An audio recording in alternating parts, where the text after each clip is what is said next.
Yeah, good evening, ladies and gentlemen. A warm welcome to tonight's panel discussion on the topic towards a more inclusive global governance, what role for Europe?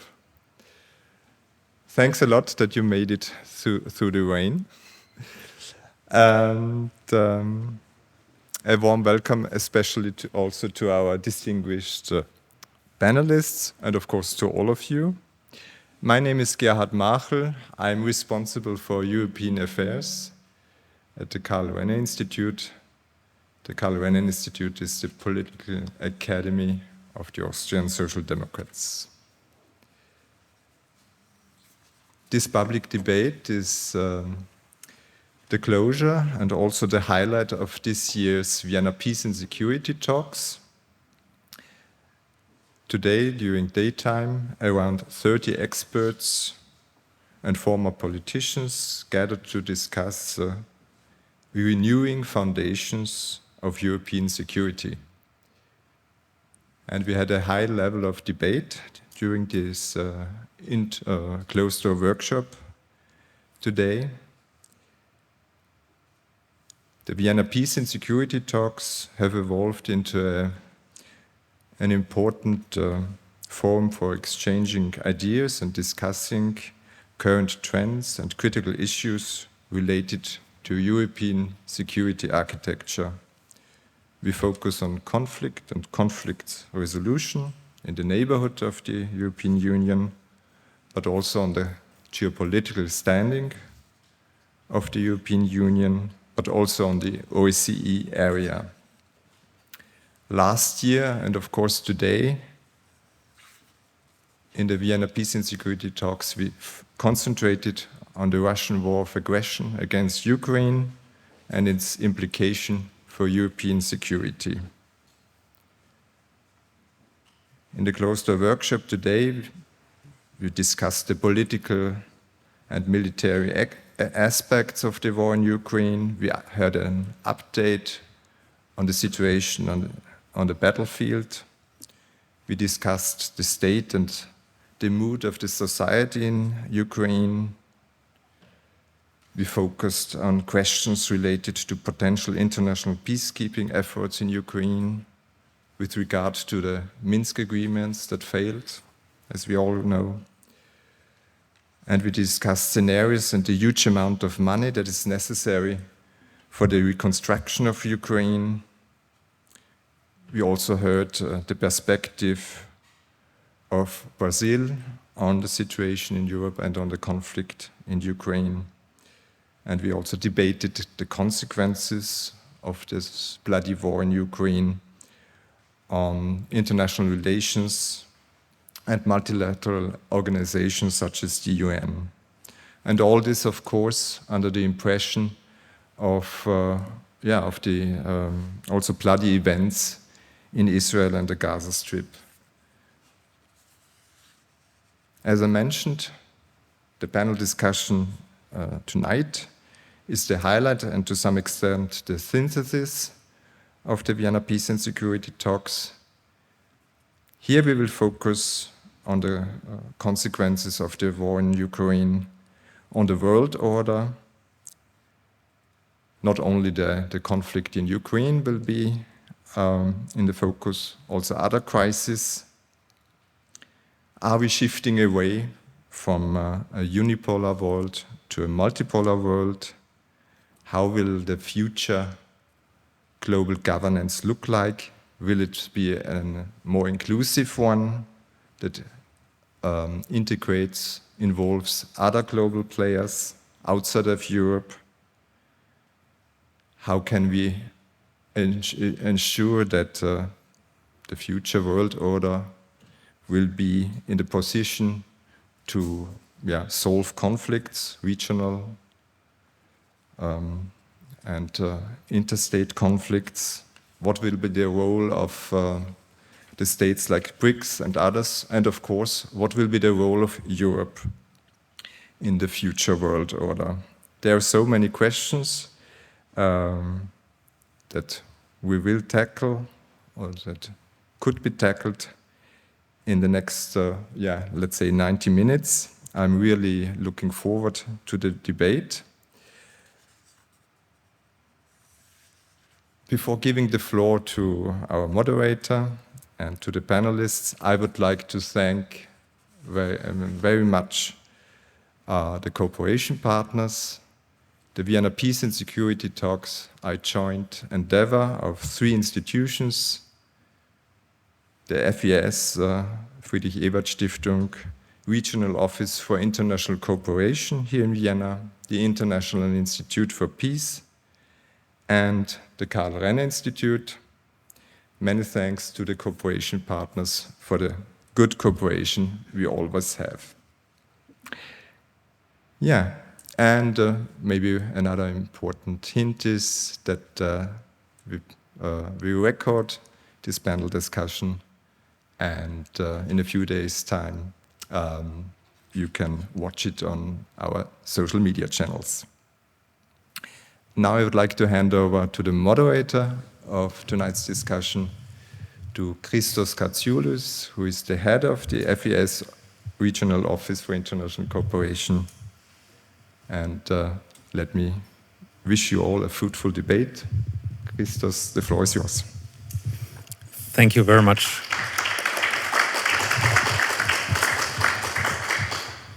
Thank you very much, Gerhard. And thanks also for, in an exemplary way, using the English language rather slowly, because not all of us are speaking English as a first language, so I ask all the panelists to be also kind of slow and very clear in how they express themselves.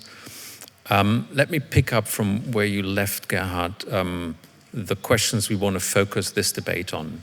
It's the repercussions of this Russian attack on the international order. That changes somehow the place of the European Union in it. It changes also how the European Union positions in itself in this new emerging order. And the key word here is strategic autonomy. The second question we want to focus on is how this order can be made more inclusive, and how can we include other actors in shaping this order, not in offering them a seat on our table, but building the table together. And I'm very thankful that we're joined by a participant from Brazil here to discuss that. And the third question I wanted to focus on is, in a world of crumbling organizations that are paradoxically more needed than ever before, how can we rebuild some of them? How can we reform some of them?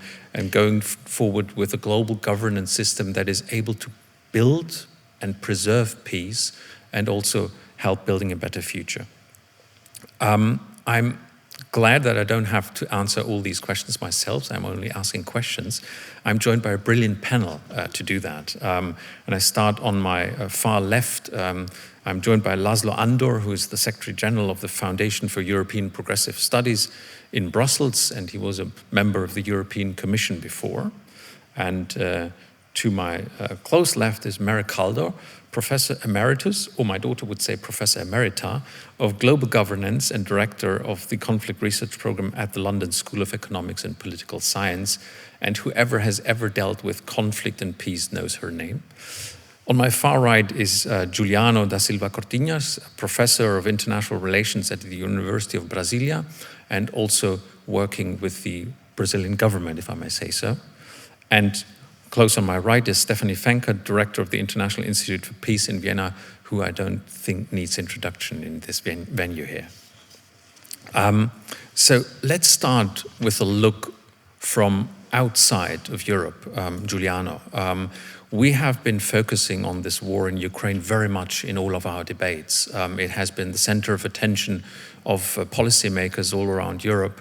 And sometimes we also saw that other parties from abroad were included in it. We saw African leaders traveling to Moscow and Kiev trying to facilitate peace talks. But we also heard what President Lula da Silva said. He said that Zelensky and Putin are in an equal way responsible for this war. And we regarded that as kind of a very peculiar and not very fitting kind of remark. So explain a little bit how, from Brazil, this war looks like. Thank you so much. It's great to be here, a pleasure to discuss with you, and an honor to be invited for this very interesting event. First of all, I'd like to say that I don't speak in the name of the Brazilian government. Although working there for a few months, I'm a university professor, and I will talk as freely as I can. I think that we are in a very specific moment in our history, and I think that in a few years we will be talking about this specific moment as a very important one. The first trend that I see is power transition among very important players in the international system, a movement toward Asia and specifically China. I think that the first thing that we have to think about is how to include China in this transition that we are facing and in the rebuild of the international system after it has been defied by Russia's attack towards Ukraine. But I want to also address something that I consider very important in these trends, which is the demographic deficit in European countries, in the United States as well, in rich countries. This demographic deficit is, I think, one of the most important trends that we face today, and so I mention that because I think that Europe has a very important role in contributing to educate people from the periphery of the international system. Because we have populations growth in uneducated countries, which for the mid and long terms can create a very important, not only migration pressure towards richer countries, but also a deficit in the economic markets everywhere. I mentioned that because now I'm going to go to Brazil. And I think that Lula is somehow still looking for a new foreign policy. He got into power and he thought that the world looked like 2010, but it didn't anymore. His comments, I think, were a little off balance, and I think that he noticed that after the responses from European powers and the United States. But also, I think that he has a point. I think that we instead of answering by force exclusively, we should try to understand why things have happened. And I think that this was something that he wanted to mention. He didn't do quite well in the way he put things, but I think that's what's behind his remarks on Ukraine. What did we do that pressured Russia in the last decades or so? So I think that's what he was trying to mention in that sense. And I think that Europe has a very important role in, I wouldn't say fixing things, but improving things if it looks into the long run. Well, and I would mention education as one of the important measures for the periphery in this current environment that we face. Thank you very much. And since you mentioned improving things, dealing with conflicts, we've been focusing very much on Ukraine. But today, in our discussions, a few of other issues were mentioned. And Stephanie, you're the director of the International Institute for Peace. Peace is threatened not only by the Russian attack on Ukraine, it's also threatened in other parts of the European neighborhood. So could you just give us an idea of the crisis tableau around Europe for our public? Thank you very much, Christos, for the question. I think you're very unfortunately very right.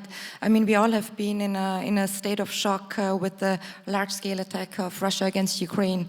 in 2022, which so many of us did not see coming in this sense, which is also kind of interesting if you look at the happening since 2014. So people might think, why did we not see it coming?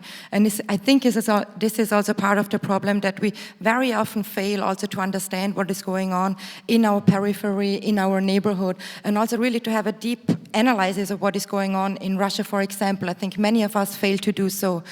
We did have just recently very serious, I would say, fragile situation when it comes to Serbia and Kosovo, which is in our direct neighborhood. And the European Union has been trying to facilitate a dialogue there for more than a decade right now, if you might say so. And we see that it is also failing. So, I mean, we do have an additional problem there.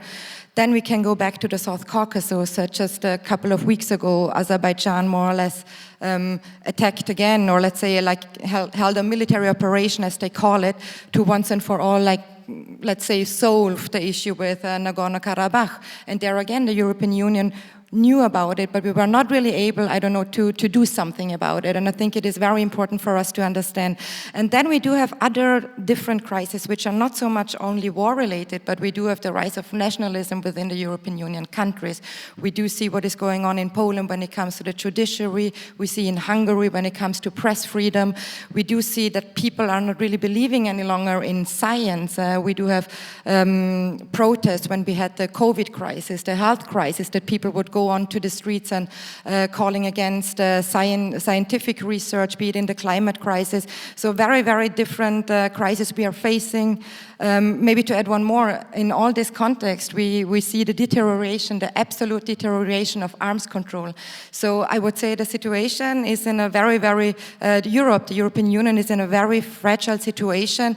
And we need to ask ourselves the question, what is left of this idea of having a geopolitical European Union, which was, as we remember when the last elections were held, that we were talking about the European Union needs to be more geopolitical. And I think this is one of the things we need to discuss. We are having elections upcoming next year, but obviously there are also elections upcoming in the United States. So there are so many different crises we are facing, and I did not even talk about artificial intelligence, semi-autonomous weapon systems. So it's just so many that we also need to think about what are we actually able to do.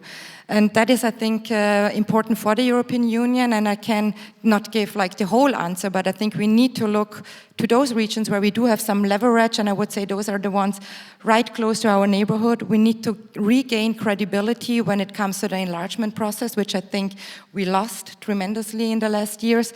We need to see on how can we support other democratic countries, be it right now Armenia, what can we do right now that it doesn't escalate furthermore, with Azerbaijan not feeling so powerful. So I can already leave it here, but I think those are some of the issues which we are facing, and the picture, very unfortunately, isn't as rosy at the moment. Yeah, thank you very much. And we keep on piling up problems, but let's try to focus a little bit on the external relations of the European Union and what the EU can do here. And you mentioned this term of a geopolitical commission that Ursula von der Leyen said in her first speech as a president of the European Commission.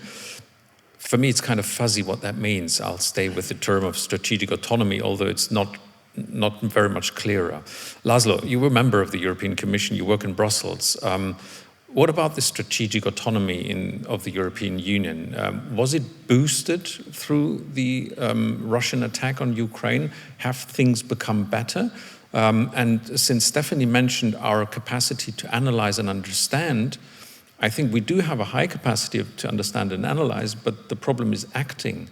So how can we come from the analysis to the implementation, being strategically autonomous? I know it's not meant to be a funny question, but let me approach it from a slightly ironic angle, which is the fact that in every cycle, somehow a great French idea appears within the European debates, And then first people welcome and cherish this French idea. And then after a while, they realize that, oh, maybe it's not necessary after all. 10 years ago, we discussed fiscal union because people realized that you can't have a sustainable monetary union without a fiscal union. But after a while, people abandoned it. Oh, it's not really necessary. Last year, they came with the European political community. And I don't know which phase we are in. But it's not as popular as it was at the time of putting it forward. Now, about 5-6 years ago, this debate about the strategic autonomy was energized. Why exactly? Because on the other side of the Atlantic in the United States, we had Donald Trump. I think we have to see the connection between the two. And then a lot of people were really enthusiastic about discussing strategic autonomy in the European Union, because the perception was that we cannot rely as much on the United States as we did before, whether it is security or ideology, cinema, whatever. But Europe would need to find itself and stand on its own feet. And now, as the war came, unfortunately, I think a lot of people said maybe it's not so necessary to have strategic autonomy because it's so good to rely on the United States. They give us guidance, they give us weapons, they give us a lot of things. Ideology, or I almost forgot ideology. I think it's now a completely different debate. And in the meantime, it also took an interesting direction when people feared that the French concept of the strategic autonomy would be about some kind of economic protectionism. And then they only allowed to have a debate in EU institutions about open strategic autonomy. So in a way, there was a twist to ensure that from an economic point of view, it doesn't go to the wrong direction. But what I think is an evidence of, let's say, being serious about this concept, when in Brussels the Commission started to speak about de-risking in a way to look at our economic relations from the perspective of long-term resilience, long-term security, not being vulnerable to all different types of changes around the world. Let's be honest, the European economy is very, very open. It is an open economy as compared to the United States, as compared to Japan. It's a very open trading system. It has been relying on an open, liberal, globalized economy from the point of view of imports, but also from the point of view of exports. So in a way, while, let's say, Europe pulled together at the time of the Russian aggression under American umbrella, that cannot be denied. At the same time, it's also true that Europe pulled together and started to look at its relations with the rest of the world from this perspective, which was not the case before. And you can say, okay, there might be some controversial aspects of this at this moment, but it's probably a first period when they really start looking at what is a European interest. Maybe you don't get it right immediately, but I think this endeavor to define what is a European interest, to unite better than in the past in the pursuit of European interest, that's probably a very significant step forward in European integration. You mentioned Ursula von der Leyen when they entered office. I think at that time they didn't exactly know, nobody exactly knew what would be the meaning in this cycle of being a geopolitical commission. I think originally it was just a bon mot, because 5 years before, Jean-Claude Juncker, when he became Commission President, he said it would be a political commission, which was against the concept of a technocratic commission. So from a technocratic commission to a political one and now geopolitical, there is a kind of evolution of the concept, but we always see ex post what the real momentum for developing the content of these ideas is. Thank you very much. I think it became clear that although there's a US umbrella, we see kind of an awakening of this European as a strategic actor, this pulling together and trying to define the European interest, which is an important part. And one key European interest, Mary, was always this rules-based international order. And we discussed also yesterday in the evening that seemed to be, or we seem to be taking it for granted in the 1990s. We had this moment of the democratic revolution in the east of Europe, and the way seemed clear for democracy and the market economy all over the world. Now we're in a different situation, also concerning global governance. So what went wrong with this rules-based international order? Do you have a micro? Here, on that side.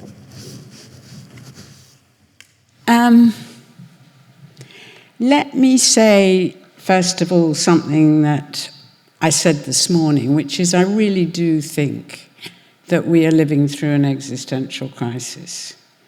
And we're living through what I think is the end of what you might want to call the American mode of development, with the emphasis on industrialization, fossil fuels, mass production, and the beginnings of something new, but we can't get there. I mean, it's really Gramsci, the old is dying and the new cannot be born, and we're seeing what he called morbid symptoms, which are very alarming. And it's a very big crisis that I think we're going through because, you know, we're seeing this summer what climate change means. We saw what a global pandemic meant during the COVID crisis. We are seeing an acceleration of war, whether we're talking about Israel, which I think is incredibly alarming, what's happening in the Middle East, whether we're talking about Nagorno-Karabakh, Kosovo, all the things that Sophie mentioned, and of course Sudan. I can't believe that Sudan is not getting the same kind of attention that Ukraine and Israel are getting.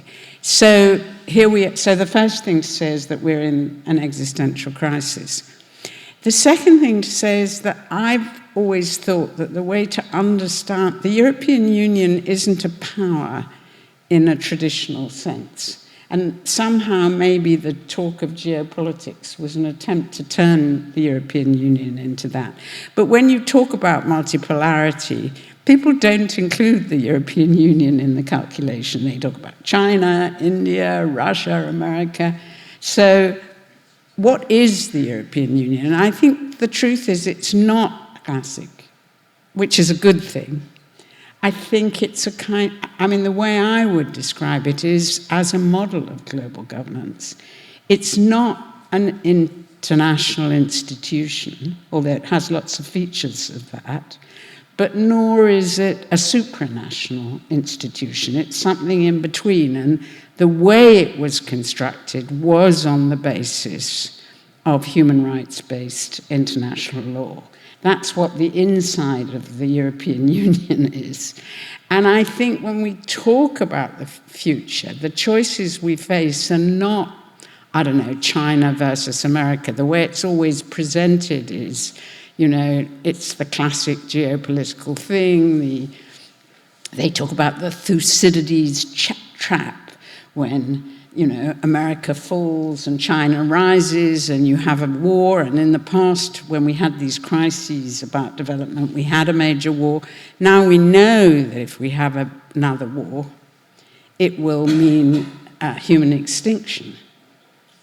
So we can't have another war, and we can't go on talking in these terms. What we're talking about is not where does Europe stand in the geopolitical calculations. We're talking about the idea of a rights-based, law-based international system versus a classic geopolitical, a real shift in the way the world is organized.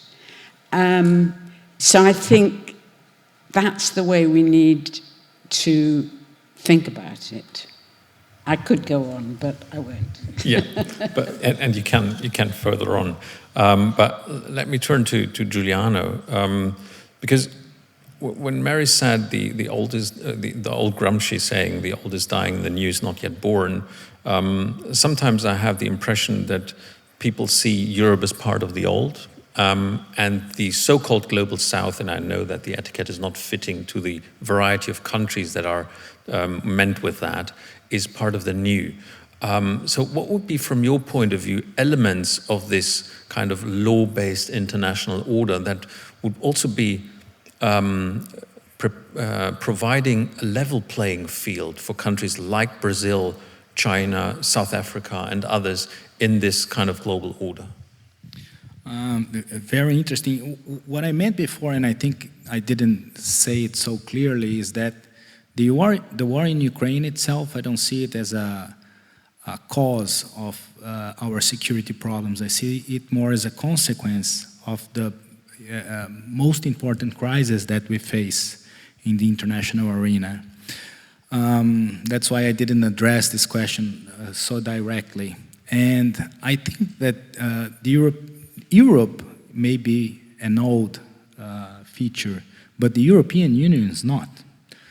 So the European Union I see as a very important example of how coordination and cooperation can be achieved, even by countries that were strong enemies some decades ago. So I see it as an example, and I see it as an important feature that should be taken care of by its members. Brexit was a very important crisis, but I see Brexit as well as a consequence of the deeper crisis that we face internationally. So sometimes we are addressing too much attention into consequences, but we're not looking at the causes of our biggest problem. I mentioned the demographic deficit before, but climate change, as you all mentioned, is a very important trend that I see as a deeper problem. And the crisis of the rule of law institutions that we hold as important. So that would be a second initiative that I think should be looked at very carefully, the necessity to reform international institutions.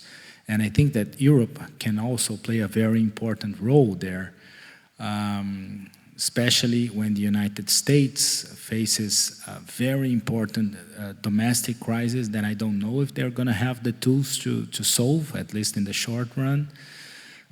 So to sum up, I see that in 5 or 10 years, we're not going to have the war in Ukraine anymore, but we'll still have to face the problems that we already know that are there and will have long-term consequences. Can I come back, because I forgot Yes. to answer your question? Of course, so yes. I realised that was the first half, and I didn't answer your question about what went wrong after the 90s. And it's kind of important because I think any new rights-based, law-based order has to treat rights not just as political and civil rights, but also economic and social and environmental rights. And so what that means is that it has to be linked to, if you like, a global Green New Deal. I wanted to say that, but the background to that is you asked me what went wrong, which I talked about yesterday. And I think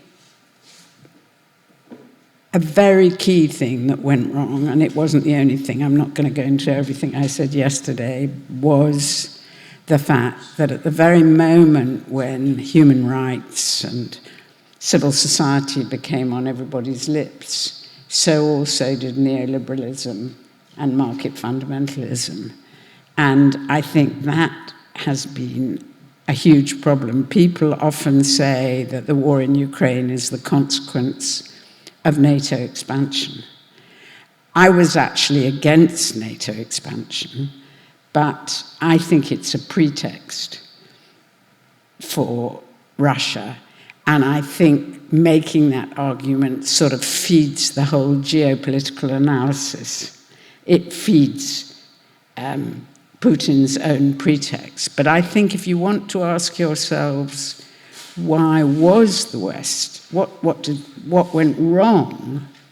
I think the fact that that a whole series of strategies after '89 were pursued privatization, liberalization, macroeconomic austerity policies, produced on the one hand this sort of monstrous oligarchy, and on the other hand, very vulnerable people who are left behind, who we also see in Britain in the Brexit debate, who are very vulnerable to authoritarian populist ideologies. And that combination is really dangerous. And when you ally that with our continued dependence on fossil fuels and the way that funds regimes like Putin, that's, I think, at the root of what went wrong. I could think of lots of other things that went wrong, like why the US went on about unipolarity, why it invaded Iraq, as Giuliano was saying, all the things that went, the war on terror, lots of other things. But I think this is really important for us to understand, because if we are to push for an alternative, then really countering this kind of ideology and really thinking in terms of a new, green, socially just economic strategy is absolutely a critical part of the whole thing. Yeah, thank you very much. But a precondition for such a deal, a fairer and more equal society, and also a fairer distribution of assets between societies would be cooperation. And right now, I think we see this in the crisis all around us, cooperation is not of the highest value. States cooperate with very much difficulty, and we see that also inside the European Union. But Stephanie, could you also give us a look into what is going on right now? Because we're talking about Europe, not only the European Union. Could you give us an eye on what is going on inside the OSCE at the moment? Because that is an organization that was built on cooperation, on cooperative security, but right now it seems to be in crisis. Yes, I think that the OSCE at the moment is in a very deep crisis. It doesn't mean that it is not going to survive. I mean, we still know that it's still working, there are still missions ongoing, but if we don't, in the long term, we need to talk about an European security architecture, which we now see as either failed or in a deep crisis, and we don't really know about on what we are going to build it upon. Is it going to be with Russia, or is it going to be against Russia? And then we do have, like with all these different countries which are part of the OSCE, and you know, like they are this whole idea from Vancouver to Vladivostok, which is like a huge area. We see that there are so many different interests in it, and that is one of the problems. We see it also within the European Union. We have been very, very proud of it when Russia attacked Ukraine, that the European Union was very quickly in sanctioning, like having like all these big packages of sanctions against Russia in a very, very short time frame, which normally is for 27 states not the case. But you already see that it is crumbling already. And why is it crumbling? Because we have different national interests. And I think this is the question we need to talk about. What is actually in our common interest? And when we talk about the OSCE, we know about the different baskets. And we also know that the different countries have different priorities when it comes to those baskets. But still, we need to discuss if we can't come to a common notion that we need to go back to this rules-based order, and I think everyone would profit from it. It is going to be very difficult, and it's not going to happen without dialogue. And very unfortunately, and I normally used to be an optimist, I don't really see a possibility to engage in a fruitful dialogue until this war is going on the ground, as it is the case right now. And that brings me to another problem, because if we talk about wars and how they end, we know that most of them do end, obviously, via negotiations. But many wars do not end at all. That's another problem. And obviously you have like the other few cases where it's a clear victory. I mean, Germany in the Second World War was a case, and maybe now even for Karabakh is a similar situation. So we need also to think already ahead about how can we support anything what comes afterwards, and that includes obviously to think peace as a process and not about something which starts with which ends with negotiations. But negotiations might be a start. And we are not going to negotiate about peace already. We negotiate firstly about smaller things, about, we already see it, be it prisoner exchanges, be it the grain deal, be it even humanitarian corridors, which we have been witnessing also in the Yugoslav wars.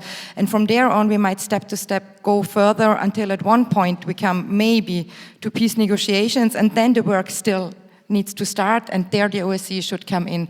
So it's not yet over, but at the moment I think it's absolutely blocked, and that's surely a pity when it comes to opening dialogues, and I don't see it happening at the moment. Not only because of Russia, because there is obviously also Belarus part of this organization. And Armenia and Azerbaijan are also Armenia part of the organization. I don't want to delve too much into the process to peace for Ukraine and the whole negotiations debate, because we could go on all evening without achieving an end to that. But let's focus on the main issues. And you mentioned the three baskets of the OSCE, and it's democracy, economy and the environment, and security, being part and parcel of what is in the heart of the interest of our countries and all of the participating countries. So how can we promote dialogue? How can we promote also a level playing field on these issues? And László, what would you say are the assets of the European Union when it comes to kind of incentivizing, building, shaping a new or a different global governance? It would be an easy answer to say, I don't know. But I think I have an idea. There was a book about 20 years ago about a European century. And the idea was that the 20th century was American, we know why, but moving towards a more balanced world economy and a different landscape in the future, the skills of the Europeans would be necessary in the international system. What are the skills of the Europeans? Which is to have a number of countries, a dozen or even more, very heterogeneous, and to work out a functioning integration between those. Of course, the world as a whole would never go into a single market or a single currency, but a closer cooperation in order to solve questions like the climate, in order to facilitate development and ambitions to be fulfilled, like the Sustainable Development Goals, which originally was the millennial. All these invited ideas about Europe basically either leading or sharing its skills. And I must say that this is not entirely an illusion. So now it looks like a little bit of a funny cinema. But what happened after the global financial crisis, or during the global financial crisis? Some Europeans like Gordon Brown took the lead and created the G20. Right? Now everybody takes it for granted that there is a G20, but the G20 was created in response to a global crisis, and it helped to bring in a lot of European skills into the international arena, just to prove that some sui generis European ideas were installed alongside the G20, which actually started with finance ministers. There came the B20 and the L20. I'm sure you don't know what is the B20 and the L20, but it is Business 20 and Labor 20. Why? Because the European idea of a social dialogue was put into the international coordination, that alongside the finance ministers, you should also have a coordination of how business and how labor is organizing their interests. So in a way, a tripartism was exported to this level. Now, the G20 obviously is not institutionalized in the same sense as what we call the multilateral organizations, but a lot of significant coordination is taking place, and it was extended to civil society, it was extended to youth, it was extended to women, think tanks. So in a way, it's a kind of growing web of 20 important countries and the European Union, which continues to play a role in that. Thank you very much, and also thanks a lot for explaining this kind of soft institutions that have been grown in the past years. The G20, the G7 have been strengthened, the BRICS now establishing more and more institutional context between each other. One of the dividing lines, Mary, that has been discussed a lot in the past year when we talked about rules-based international order has been democracy versus autocracy or authoritarianism. And one of the key assets of the European Union, and I would still say that despite Hungary and Poland showing, let's say, signs that are disquieting me sometimes, is democracy. We're all democratic societies. So how can we build a more cooperative, a more coordinated approach on a global level to solve issues like the climate crisis, where we need countries on board that we define at the moment as authoritarian? Yeah, thank you for asking me that question. I first want to say something about what László just said, because I fundamentally agree with him. And, you know, it used to be, I was at one point a professor of European studies, and in those days we talked a lot about the Monnet method. And the Monnet method was the idea that if you could only solve problems and bring people together at an economic and social level, the politics would follow. And people talked about low politics and high politics. And actually, I think that's become kind of embedded in the European Union. And I agree with László that actually the European Union does a lot externally. Oh, sorry. The European Union actually does a lot externally at the level of low politics. I mean, many years ago, and it was coming to me today, I did a study of the European Union policy in Israel-Palestine. And the European Union was doing a lot. It actually funded the Palestinian Authority. It paid for all the reconstruction. Every time Israel bombed Palestine, the European Union paid for it to be reconstructed. It supported civil society, while the Americans and the Iranians were building security forces for the Palestinians. The Europeans were supporting the civil police. I could go on, but at the same time, the Europeans were hopeless at a political level. They never really intervened. They did whatever America told them. Sometimes they intervened as individual countries, and there was never a sort of common. And so I really think the European Union high politics is absent. And I think that's what people mean when they say we're going to be geopolitical, we're going to have strategic autonomy. And I think the key to high politics is democracy. I actually think the European Union suffers from a profound democratic deficit. And again, I agree with Juliana about that point. And it's a point that protesters make. You know, they call it representative democracy, but it isn't, was what the Spanish indignados were saying. And I think there's several reasons for this democratic deficit, but I think a very profound one is the fact that politics is on a national basis, but the things that really matter to us are either European or global or local. And even if we had really good democratic systems at a national level, it wouldn't solve the problem because we wouldn't be able to influence what's happening. And in fact, what happens in Europe, and that's why we had Brexit in a way, was that successive governments, everything that went wrong, they blamed on Europe. Everything that went right, they said, was us. And so people really believed that the problem was Europe. And it was ridiculous. They went on in Britain about the number of regulations. I found a figure that showed that over 50% of European regulations were actually introduced by the British. So, you know, there's a huge problem of. And I think, you know, I think the fact that there's such a confusing, I think there's the president of the commission, there's the president of the council, and then there's Ursula von der Leyen.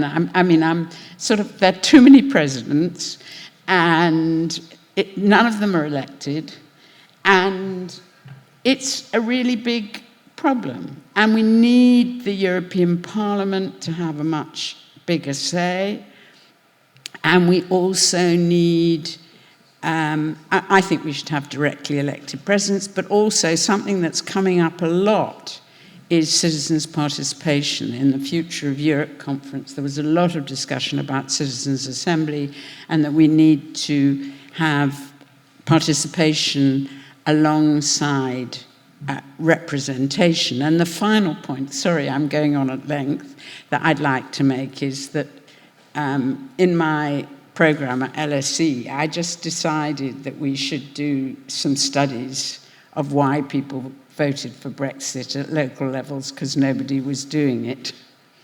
And it was, what I found was incredibly interesting, is all these stories about the left behind were kind of true, but what was really, and there were all sorts of issues, but what was really crucial was the sense that people had in the no areas that they were powerless, that they voted year after year for Labour MPs who'd long forgotten their situation.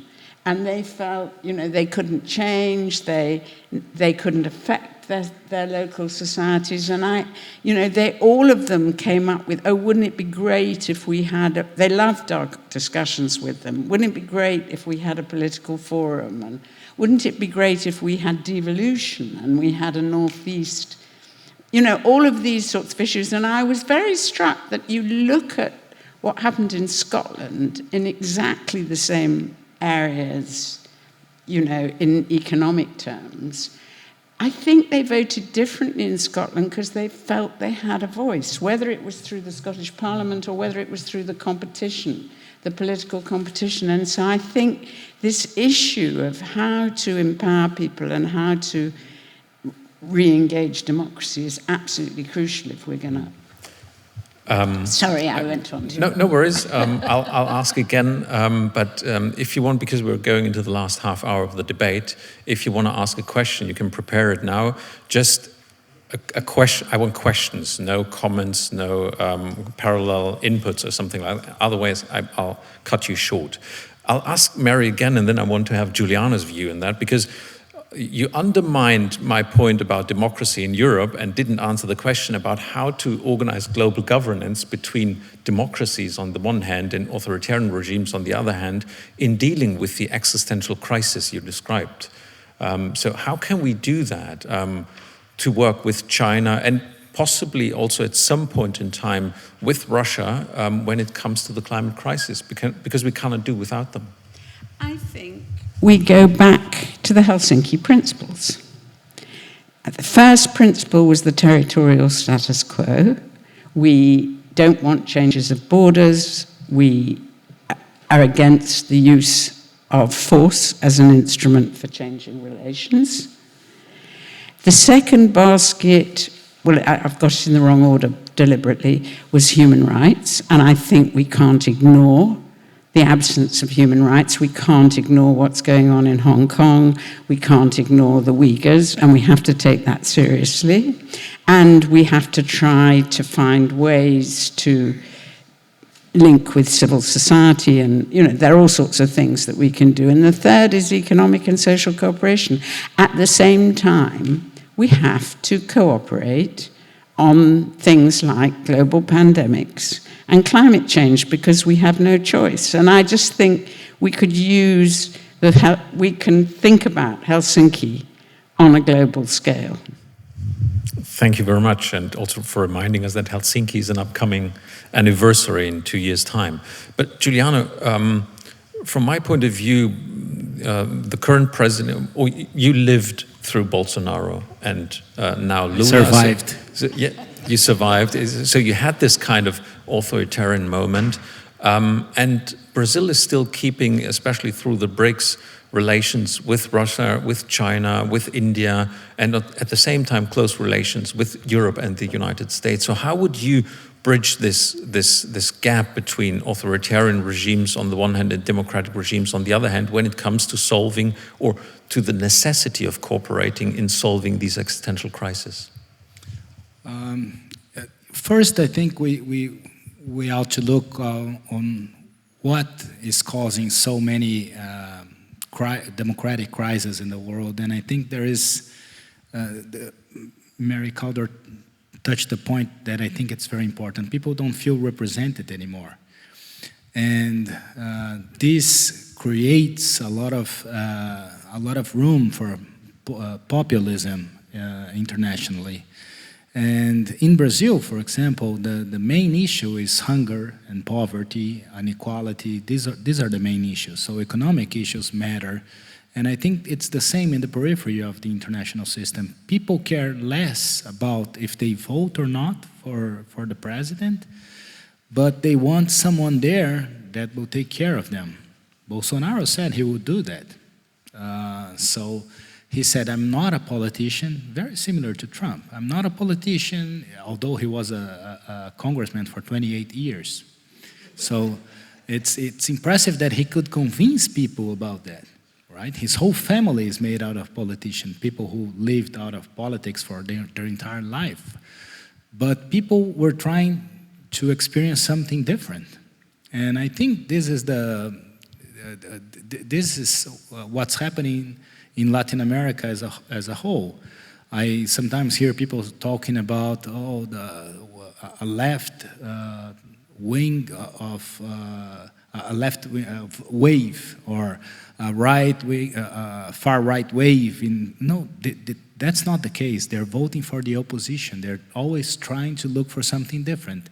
And something different in the future can be an autocracy, can be a strong government, can be someone who talks tough and provides easy answers for complex problems. And I think that Brexit somehow has to do with that. Many countries in Europe are facing the same thing. So I think that the main issue here is that we have to hold what's important and to provide what's important for the people, which is less inequality, a plate with food, and a way of feeling represented. In China, for example, they have some kind of representation in the local level. That, I think, is a very important tool in the Chinese regime. And we sometimes don't look at it with so much importance. So obviously, it's not a democracy. It's not something that we can even call so we cannot relate to their system. It's very different, but they have some kind of representation in the local level. So this may be what's holding them for so long. Besides economic growth, besides the decrease of inequality. So if a government can provide that, maybe it doesn't need to hold what we call democratic institutions. So I think we should look more into that connection between the economy and the political apparatus of every country. And I think that the European Union is the place where we have the best combinations of that. Economy, economic growth, a combination of social policies and democratic regimes. I don't see that in other places in the world. So if you can teach us how to do that, that would be amazing. Thank you very much. If you have any questions in the room, please raise your hand and you'll get a micro. And I'll remind again, short questions. First, the gentleman in the yellow shirt.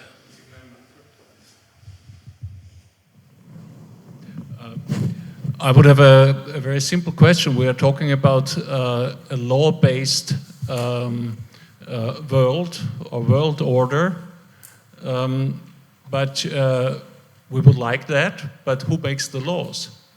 And our attitude, as far as I understand it, is we propose the laws, we as the so-called West, based on our history and based on our attitudes, and whoever does not join that is a bad guy. So is this the mechanism? Thank you very much. Very concise question. Then I had two questions on the right. We collect three and then we go back to the panel. Yes, hello. I have a question for Mr. da Silva Cortinas. You were talking about demographic deficits in Europe, or a deficit in Europe, and I would like you to go a little bit more into depth about that concept, and especially how it's pertaining to the current crisis Europe is facing. Thank you very much. And there was a second question. Yeah, the lady in white.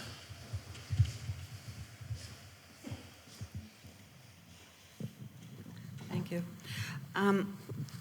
You mentioned we need a real shift, and you mentioned also alternatives.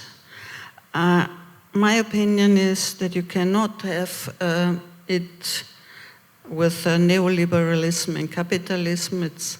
I'm a feminist from a feminist point of view. Do you really think that the European model could go this direction and be a model for this in future time, when the next round of global society will come? Thank you very much. That was a very short question, and I'm looking for the short answer to that. So 3 questions. I'll hand them back to the panel.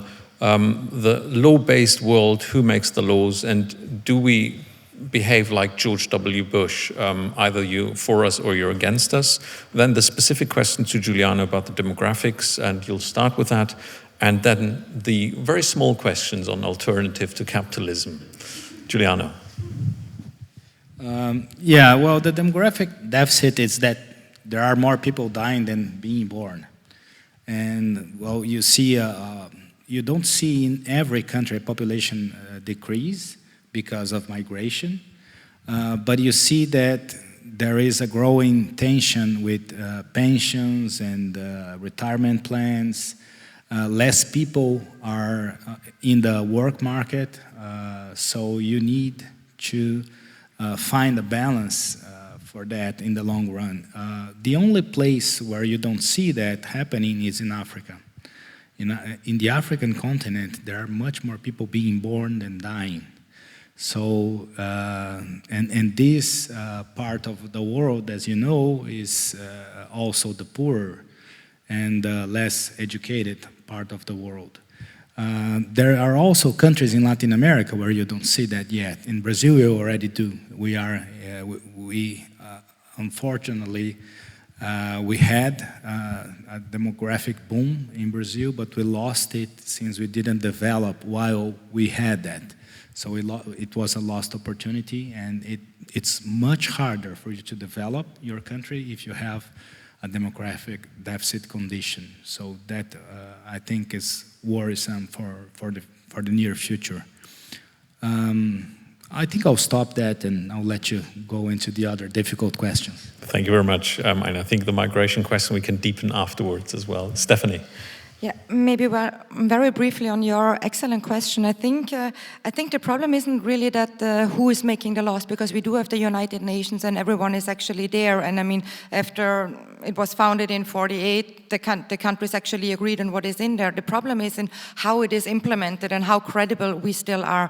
We do have, it's very important always to say that one injustice never justifies another injustice, but it is very difficult, obviously, once you are not following your own laws, then to ask it from others. And I think this is very important for us also to understand that if we want to stick to these laws which we created after '48, after the Second World War, with the Holocaust, which all the cruel things which happen, how do we become credible again? And I think it needs also very important reflection on what we are doing within ourselves, what is going on within our countries, what have we been doing wrong? And I think this is what we are lacking. We are losing trust, we are losing credibility, we are losing it everywhere around, and I don't really think that the problem is that the system isn't there. I mean, the human rights law is there. We do have, it is included also the human rights law, which has been very much pushed from so-called countries from the South when it comes to collective laws, for example, when it comes to environment and other rights. The problem is implementation,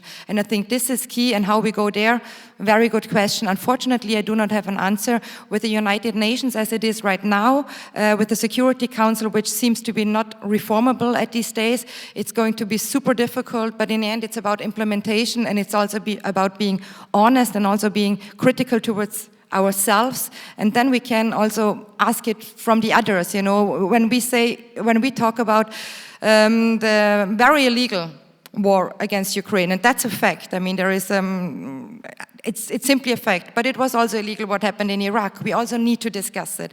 If you only just leave it out, it doesn't really make us credible again. So I think credibility, I think the loss is not really the big problem, but implementation it is, obviously. And then it's about interest. How do we come to common interest? Good question. Thank you very much. Mary, I would give over to László if you want to come in. Yes. And because I think you'll pick up the question on capitalism. Exactly, the question on neoliberalism, I think it's very interesting because Mary also mentioned it. And from this point of view, the European Union is a Janus-faced entity. Because on the one hand, we are proud of a social market economy with a lot of social legislation and limiting the working time and having a social dialogue at all levels and so on and so forth. On the other hand, what we see is that sometimes Europeans are greater believers in the free market than others. And this became really striking at the time when 1 year ago the United States launched the so-called Inflation Reduction Act. And that exposed the European Union as being completely unprepared for this kind of massive industrial policy, which is indeed closely connected with the so-called strategic autonomy. Is that the question is whether you have a material dimension of strategic autonomy or not. So the European Union would indeed need to pick up some of these French ideas, like fiscal union, towards which a big step was made at the time of the corona. The response of the EU to the corona was the so-called next generation EU, previously unthinkable. Now it has existed. And then, these types of steps, and to respond properly and genuinely to the IRA of the USA, not the previous terrorist organization. So it's these would be the credible signs that Europe can indeed go beyond the previous neoliberal model, which resulted in many different types of crises. Yeah, thanks for giving us concrete examples of kind of solidarity mechanisms inside the European Union. Mary, do you want to come in? Yeah, I want to come in both on law and this issue. Let me just say first, I agree with László, and I think the European Union needs a fiscal union. But, when you think about the idea of Europe as a model of global governance, I think you could think quite out of the box and say, if it's a model of global governance, then its job is to constrain global bads. It's actually to protect people at local levels. That's how it could reinvigorate democracy from global bads, whether we're talking about climate change, financial speculation, or tax avoidance by multinational companies. So, we should be thinking about a sort of whole new family of carbon taxes, different forms of regulation, and then it should be promoting global goods, which would be clean energy, resource saving, peacekeeping, and so on. So that's my thoughts on that. And then, but I think the law question is a really important question. And I always say, I don't say law-based, I always say rights-based. Because actually what's happened over the last few decades, there was a sort of agreement during the Cold War period about the content of international law. And there was an agreement about non-intervention, sovereignty, and that there was such a thing as legitimate war. But alongside all of that emerged a whole new body of human rights law that I think is incredibly important.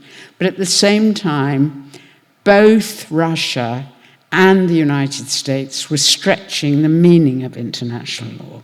So the US started saying, yeah, we can have self-defense against non-state actors, which meant they turned the war on terror into a war, rather than the previous assumption that non-state actors have to be treated as criminals and treated with intelligence and policing rather than military means.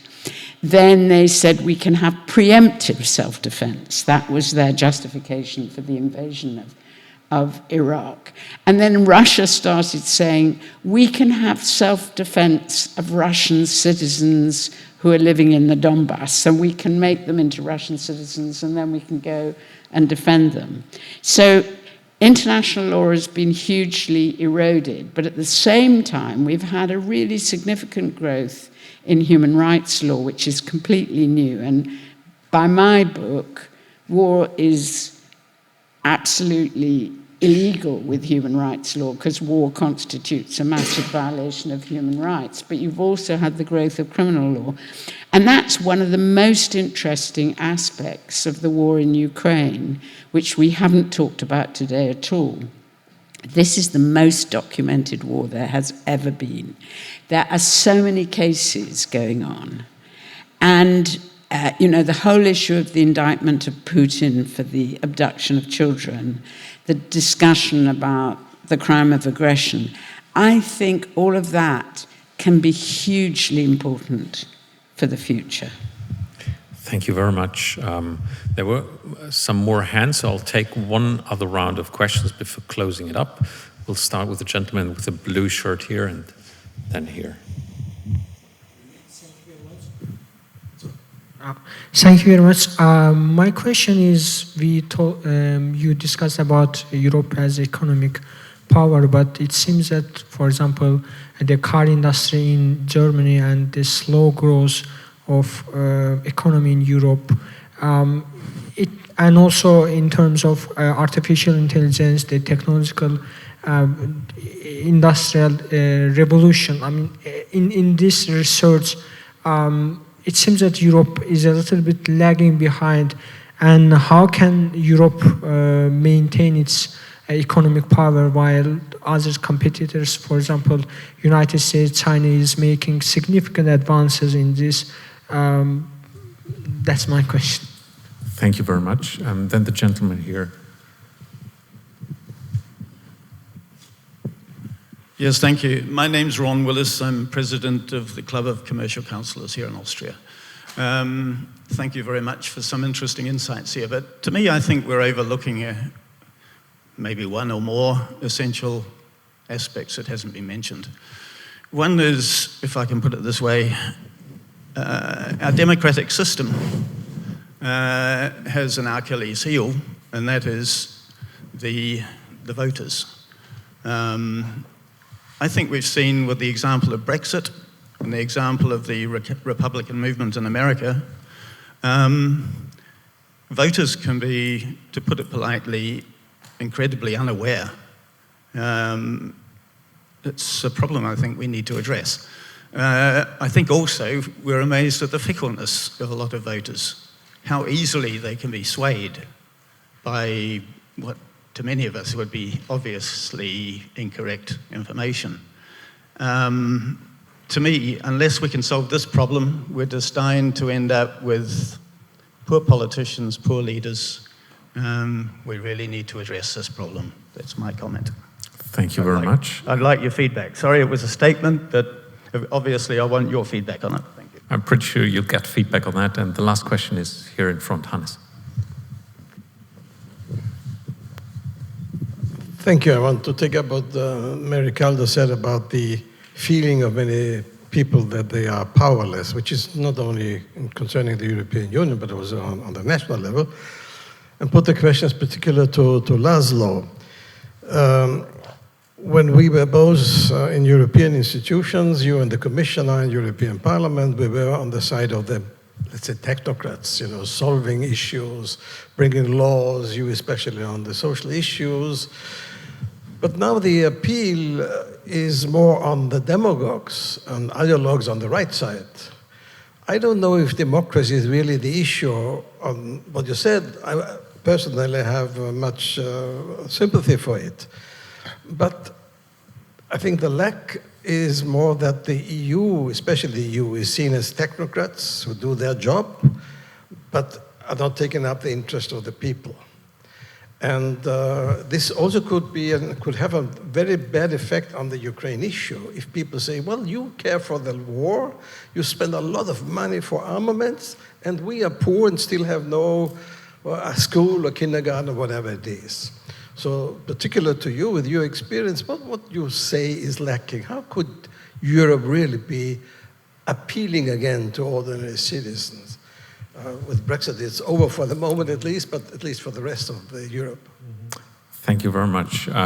So I'll hand that back to the panel, and I'll add one request from my side on that, on your last statement. Please give us an indication of what gives you hope, because we raised a lot of very, very difficult and hard to overcome issues, but there must be something keeping you going. So what gives you hope? And I'll start with László, because there was the direct question of Hannes as well. What gives me hope is Spain, because if you look at the elections that have taken place since the start of this war, February last year, there was one common thread between Hungary, France, Italy, Sweden, Israel, and others, the net gains of the far right. And I'm not clever enough to explain this, I just monitor. And this has happened, and I think it's not just a coincidence that, that this has been happening. Yes, okay, then I briefly would like to connect, of course, with Hannes as well. I think politicians behaved in a very diverse fashion in the last 18 months, and when Europeans needed to be mobilized for solidarity. Maybe it worked better in the pandemic, because the pandemic was seen as a kind of natural disaster against which we have to unite. And maybe in the current situation, the same feeling is more difficult. I think we have to recognize that the war and the economic warfare which has unfolded too affects European nations in an uneven way. So I actually tended to appreciate the politicians which try to do, not always manage, but try to do three things at the same time. One is to foster solidarity with the country that has been under attack, and its people, whether they stayed in Ukraine or whether they left. The second one is to spread the cost evenly in society and not to put the costs on the more vulnerable all the time, and strengthen the social safety nets and move towards a new social contract when Europe needs to securitize to some extent. And the third one is to act against escalation and try to do some de-escalation. Avoid that the war goes to new geography or more powerful weapons as in the previous week. And there have been some politicians like this. This is a very hard act to do all the three at the same time. And hopefully, in the long run, the electorate will pay attention. I think Sanchez is one of these. He managed to beat the far right in the recent election. He might as well bring the center right in the next one. Thank you very much, and I'll turn to Giuliano. What gives you hope? And maybe you can address the question about the fickleness of the sovereign. Yes, on the pollsters and this idea that they may be a problem, I think that there is frustration and dissatisfaction in general terms in our political systems. And I'll go back to the question on neoliberalism and capitalism. I think that the problem is that we have a very difficult combination of excessive consumption and social media. And we are never happy with what we have and how we are. So this general frustration that I see from social media, everybody looks very happy on social media, right? So we are trying to be happier so we can achieve that kind of success. And success is related very much into what we have and not with what we are and who we are. So I think that this has imposed a huge pressure into democracies. And I think that the voters are trying to express that, and somehow we need to solve that on the local level. And then I go back to what gives me hope. The local level gives me hope. I see a lot of people getting together, trying to find different ways of behaving, different ways of living, different ways of educating their child. So I think that there are many local experiences that if we somehow begin to connect them, not only in our cities but internationally, we'll somehow find different and alternative ways of living. I think that this frustration has also produced a look for alternatives. And although in the national level we are sometimes voting badly, we have to remember that Bolsonaro received 49.5% of the votes in Brazil. So a lot of people there we're still frustrated, we see that there are also alternative and very interesting experiences on how to live in a more ecological way, in respect with the environment. In Brazil, we have had some very interesting evolutions within this government right now. I would mention the creation of the Ministry of Indigenous Populations, for example, and how they can bring their knowledge into changing our government. I'm sorry. No worries. Stephanie, and maybe you can address the question about the European economy. The European economy, I think I leave more to the economists. So I can talk about hope, though. I think it's a very good question coming from you. And I think what gives hope to me is that I was born in '85, and I'm the first generation here living in the European Union which has not experienced a war or a post-war situation, and I think that is very important. So the European Union still is a peace project. It might be not perfect, but it still is one. And we also see that the system of European values and the human rights system we are still enjoying here in the European Union is very appealing to many other countries surrounding us. We do have many countries striving actually to get access to the European Union.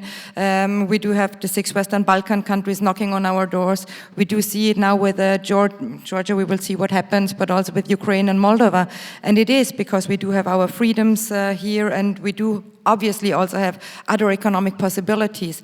Nobody, like even in the countries where we speak about the vacuum which we are leaving, which is now filled by Russia or China, be it in the Western Balkans, those people, they also don't go to Russia to study. They go to the European Union, and there's a reason for it. So, and this still gives at least me hope. Thank you very much. Mary, you have the last word. Okay. But with the micro. Okay, so I was thinking when you asked about what gives you hope, I was thinking of my Hungarian uncle. He was a dissident who had one of the first show trials, and he was in prison for 8 years, 2 years in solitary confinement. And I once asked him, how did he survive? And he said, I had a motto: hope doesn't change the future, but it transforms the present. And so if you ask me what gives me hope, it is all those people in social movements, in civil society, who are really trying to solve things, who are really trying to campaign. Those are the people who give me hope. And similarly, we talked about that in Ukraine, the extraordinary civil society mobilization that we've seen in Ukraine. Thank you very much. And with that, I'll thank all of you on the panel for this wonderful discussion. I don't think we have solved the issue of global governance. And I don't think we have defined haven't defined entirely the role of the European Union in that, and of Europe in it. But what we have outlined are a few issues that we need to take into account. Inequality, the concentration on global goods on the one hand, and the promotion of that, and the constrainment of global bads. Maybe a shift from a laws-based international order to a rights-based international order. And we've seen that the European Union or the European integration has great appeal. And the best ambassadors for the European Union, paradoxically, are either British or from outside the European Union, or young women, but that's not a paradox. So we can focus on that. And when I asked about the hope, there was a lot of focus on the local level, on the grassroots level, on civil society. So maybe we can go back to the old motto in shaping global governance: think global, act local. And with that, I'll leave you all and wish you a very nice evening. Thank you very much.